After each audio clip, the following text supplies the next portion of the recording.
Hi, my name's Amanda Kristen. I'm the transit manager at the Broward MPO, and I am the host of DETOURS, a transportation podcast where getting sidetracked is the point. And I will have a rotation of guests. This is our first episode. And with me today is James Cromar. James Cromar, welcome. Thank you. You are Deputy Executive Director of the Broward MPO. Yes. And have tons of transit and transportation history, such that you are one of two institutional historians at the MPO. So we're so pleased to have him here as our first guest. Thanks. I appreciate being here. Part of the reason I'm pleased to be here to talk about media and transit is that as a child, I wanted to become a film critic. And so I was always interested in how film will portray the image of cities and how cities reflect that. And there's a question of which shapes what. Does the city reflect in film, or does film reflect cities? And so we'll talk a little bit more about that today. We will talk a little bit more about that today. But we're going to be talking today, of course, about how transportation and transit is, how it's portrayed in film, in television. And I am hoping that, note the term sidetracked, I'm hoping we get sidetracked and we take that in all sorts of different directions. So I wanted us to start talking today about what is just one of the strangest things for a transportation transit planner is the existence of this Simpsons episode. A Simpsons episode in which the town of Springfield gets hoodwinked into purchasing and almost constructing a monorail. And it's one of my favorites. And it's something that James and I have talked about a little bit. Such a strange portrayal of transit in television, or I think The Simpsons is more than television. It is a strange portrayal of transportation and transit in like the American culture right now. So I want you to talk about that. So that episode came out when I was in my early years as a planner, and I remember people being very excited about it. And my memory of it was that it was a celebration of transit, that it was the idea of a community gathering its resources to create a transit system. I rewatched it again last night and got a slightly different impression. It starts off that the town has a surplus of money for various reasons, and they decide to invest in a monorail system. And there's some discussions about how does a monorail system work in a small community that has a single central area. But that's kind of details for planners that we get excited about. Right. But as it goes on, it turns out that the gentleman who's proposing the monorail is a bit of a con man, a shyster, and he's just looking at a way to get money from the community. And so the second half of the episode is all about how things go wrong. Having Homer as the as the general conductor. operator. Yes, that's a bit of a... It's probably not a great idea. But then there are other issues with the community that was excited about monorail because it reflected something about how important they were and how it would indicate that the community had arrived. And then it turns out that it all kind of went to pot. A good friend of mine from Memphis told me that they thought this episode was about them, the part about being conned, that they would invest in these major projects to improve their image, and they never came through. And so, yeah, but how often have planners invested in major projects that were meant to be these giant economic generators that didn't pan out? Yeah. Mainly in the form of like stadiums is the big one that comes to my mind. So this episode is about all of us too. Yes. Yes, in their community. And in fact, when you mentioned planners investing, I want to go to the media side again. Look at Walt Disney creating Disneyland and Disney World, and then all these parks around the world. Yeah. When you go to Disneyland, what is the first thing that happens once you get inside the gate? You get to Main Street. Mm-hmm. And that is the image of an American community. And in different places around the world, they do it differently. But it's the image of a community, and it's built around walking, and it's built around a mix of uses and density and people moving around in different ways. Yeah. And what makes that possible is the transit connections.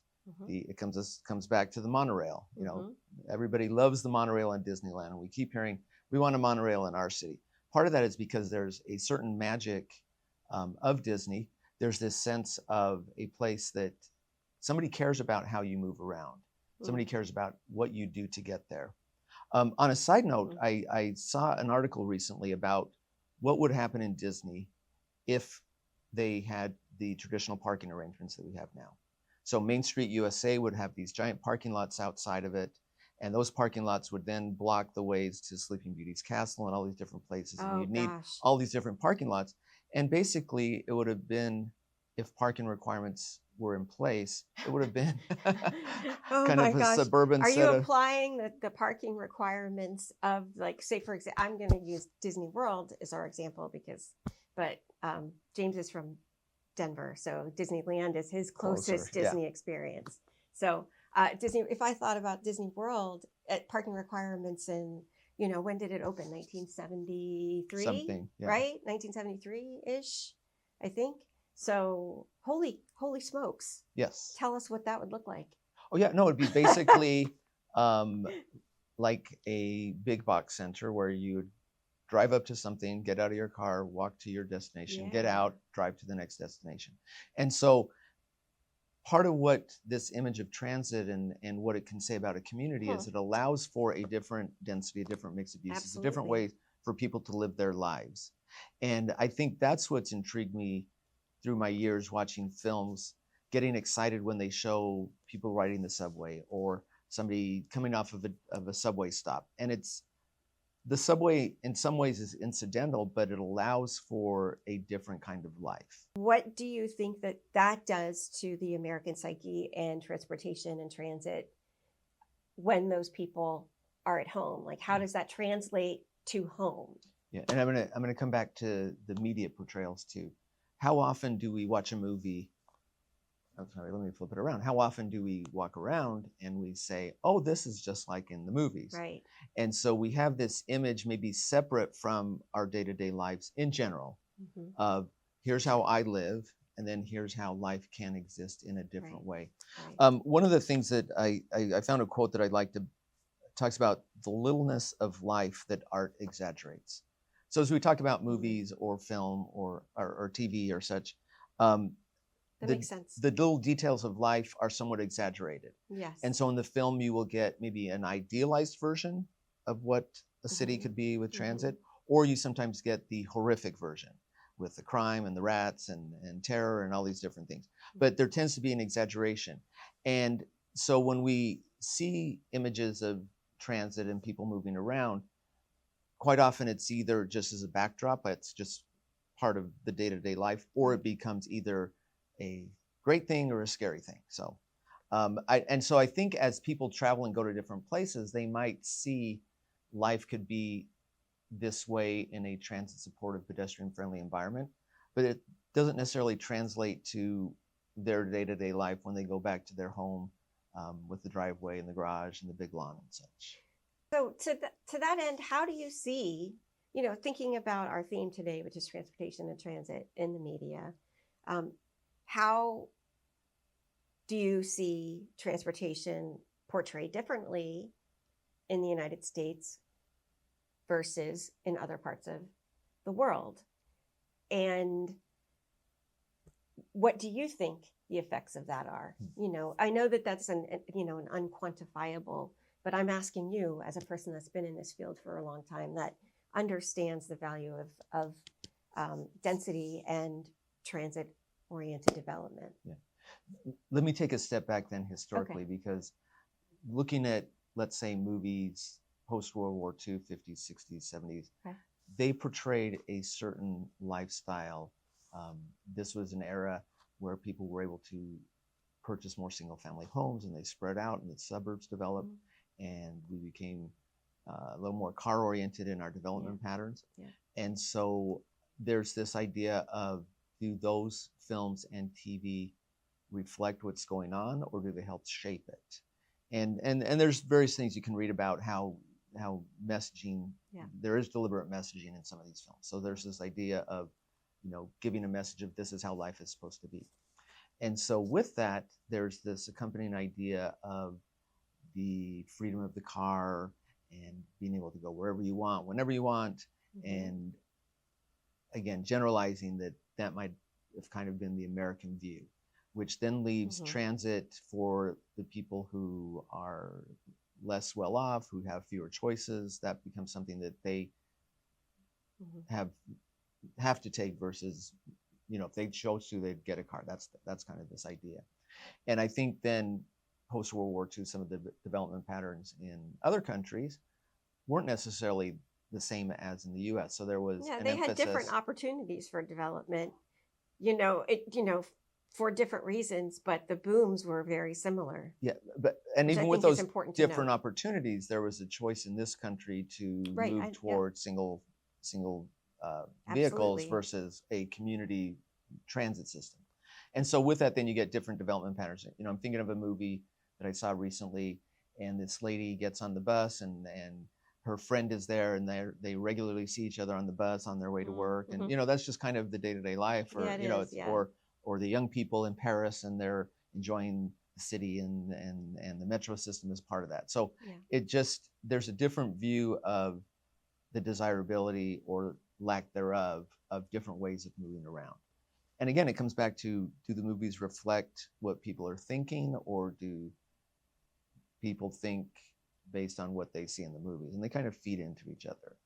What responsibility do you think that the film industry, the media industry has to, not necessarily rose color what the real experience is in the United States, when one is taking public transportation, but to not portray it in a way that makes it scary and makes it feel unsafe?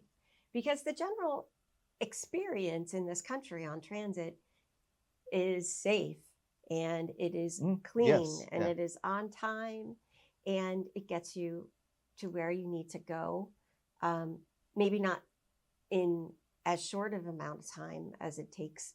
Unless it's rush hour and the train's rushing by the cars. I'm just saying in Europe, generally Europe, your headways are much shorter than they are generally in the United States, like at any given transit system. But, what responsibility do people have that create, like TikTokers or, people that are on social media to not necessarily exalt it or, fib about it, but to not have crime happen in every movie on the subway if it takes place in New York City? You know what I mean? Yeah. So in terms of a responsibility and beyond social media, and even in social media, I guess, there's the question of where's the audience, and how many likes do I get, and how many followers? Yeah. And so people who create these different media, I think, will respond to the feedback that they get.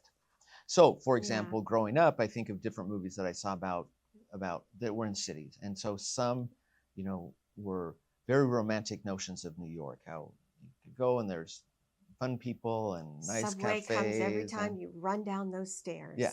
And so, and that gets a certain market. And there are the films that show cities as hellscapes and how it's terrible, and there's graffiti and crime and all this stuff. And those get a certain audience. Yep. And so I think the responsibility of the media, they're trying to get a market, trying to get an audience. So I won't fault them for that. Okay. But there is also, with social media now and these Instagram moments, how many places do you go where there are little places, little spots where this is an Instagram moment, where people will take their photos, and then there are chains of people who go and get that same photo to show that they've been to that place. Tons. And quite often those are urban locations. They are. And so there is that unless that it's a magic. National park, it's right. an I was urban thinking. location. And so there is that, again, people are liking it and they're responding to it. And so the businesses that provide that, they're getting customers. And so the responsibility they have is to make a profit. So I'm not here to talk about that for sure. But do you know of an example this is thinking about the Rolodex in your mind, thinking about an example from pop culture or, anything in your recent memory where transportation may have influenced like a real world planning or policy.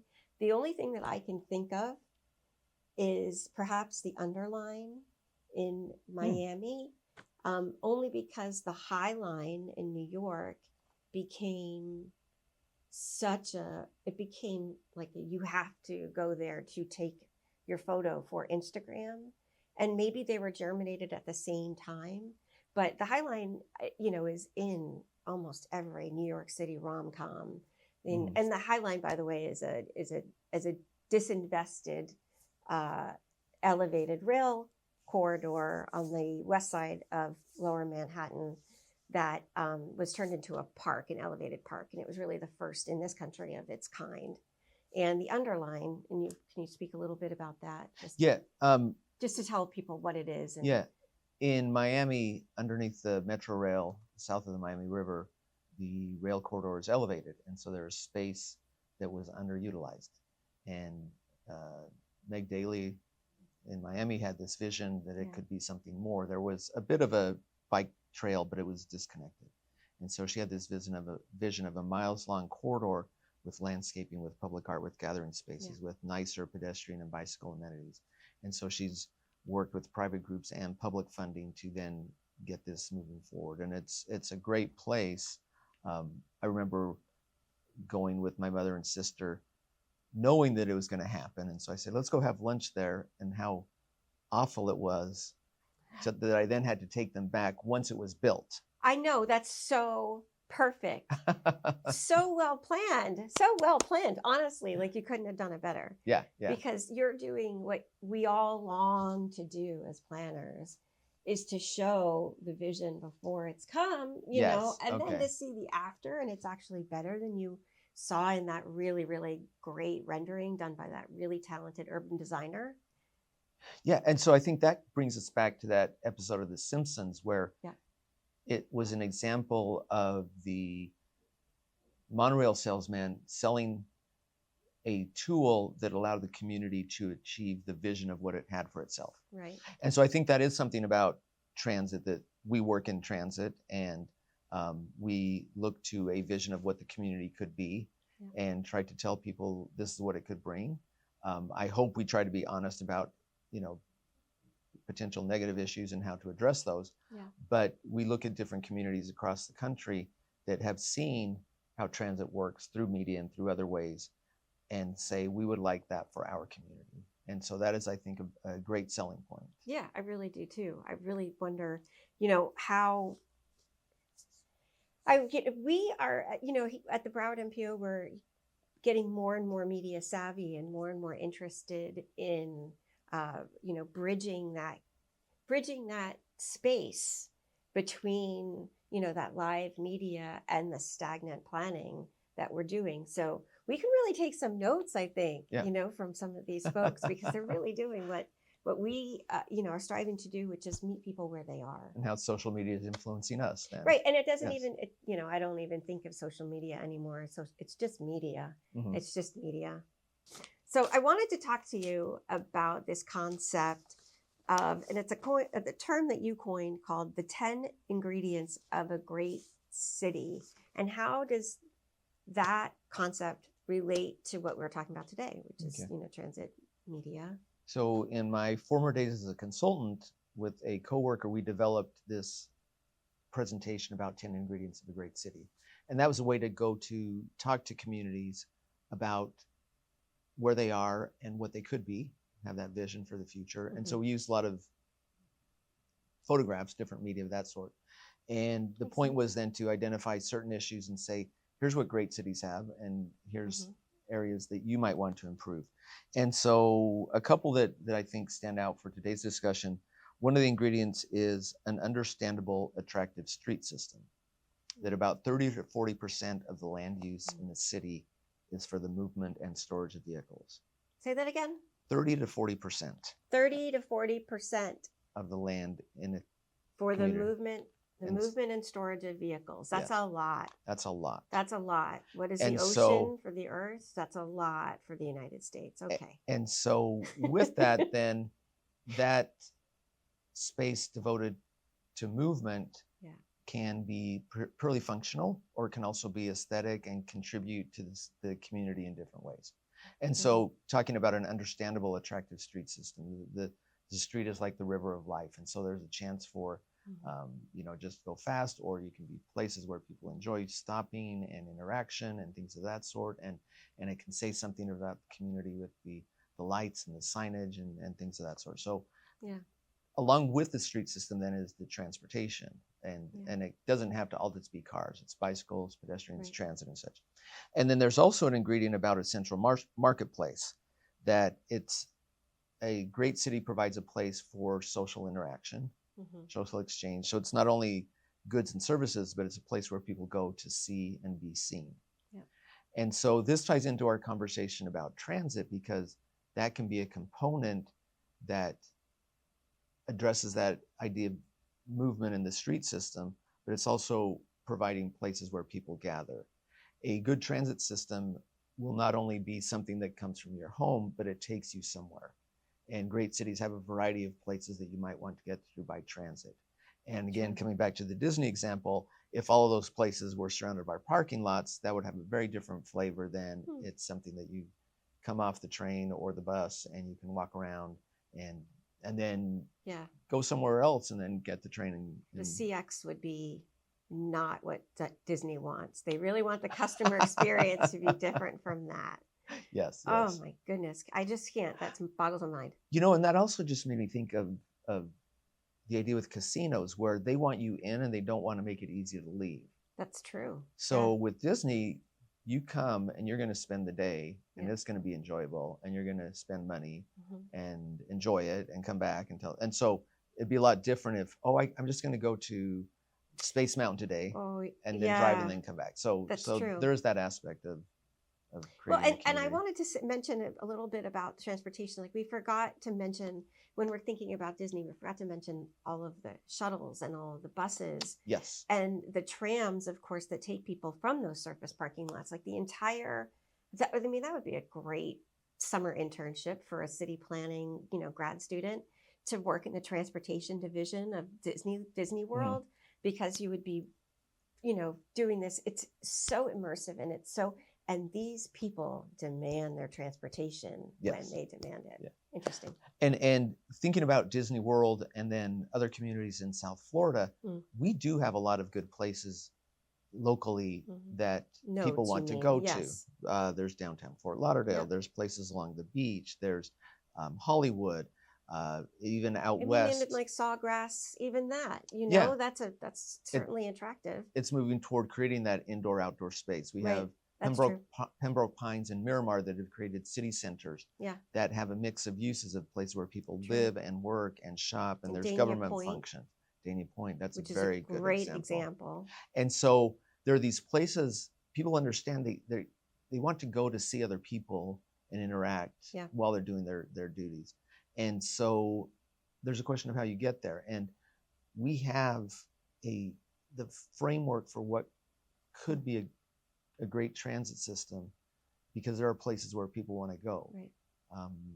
I know we're working toward getting there, but that aspect of a place where you want to go and walk around and such, we have reason why people would want to take transit to get to places. Yeah, absolutely. And with Broward County Transit's Primo plan, it's really laid out to make great strides to get people where they want to go efficiently and as a really great alternative to their car. And with the SoFlo Go app that just opened, which is an app that lets people move from one transit agency to the other, all four in South Florida, and pay and plan on one app. These are things we're making strides. Oh yeah, no, it's again that vision of a better life, of being able to move around and not have to worry about your parking or cars. You need to get to where you're going, but there are different ways to do that. And there's different ways to experience how to get there. and being open to experiencing how to get there differently is a key part of that. And, we at the Broward MPO are, that's part of what we do every day. Yeah. So, well, can I ask you a question? Yes. Do you have a can good ask me a example? question. Do you have a good example of transit in media that you want to share? I have one I'm thinking of. I do. It's it's hardly transit in media, but it is sort of transportation in media. And this will reveal more about me than I wonder I should. But a movie that really moved me when I was younger was The Eternal Sunshine of the Spotless Mind. And in that movie, a train station at the end of Long Island in New York is really important to the two characters. Remember, I said transportation is and transit is in rom-coms a lot. Well, this isn't quite a rom-com, but it plays a really prominent part in the relationship and the memory of these two characters. And, if anywhere were a place, Montauk in the winter is a place. So I'm thinking of my good example, but I do want to mention a little before Eternal Sunshine of the Spotless Mind, the movie Speed came out in the 90s. Yeah. And what I loved about that when it came out was it was people on a bus in LA. Sure, there was somebody who was causing trouble, but then also it showed the subway system under construction. Right. So it was like, wow, showing that there's more than just New York subways that we can use. But, and all the different modes. Yes. I mean, she was going from one to the other to make sure. But the one that I really like about transit was another 90s movie called Sliding Doors with Gwyneth Paltrow. How did we never talk about this before? I saw that movie, everybody. I saw that movie as a preview. Okay. In New York City. Yeah. Changed my life. Please talk about it. Basically, my transit becomes the hinge point of the story. That the sliding doors of the train, Gwyneth Paltrow is running to catch the train. And in one version, the door's shut and she's on the train. And in the other version, the door's shut and she's not. And her life changes tremendously based on that sliding door. So. Oh, goodness. Okay. There's your takeaway, folks. Eternal Sunshine of the Spotless Mind, Sliding Doors, and Speed. And Speed. Well, thank you, James. Thanks. It's been a pleasure. Yeah, it really has. Thank you. And tune in next time.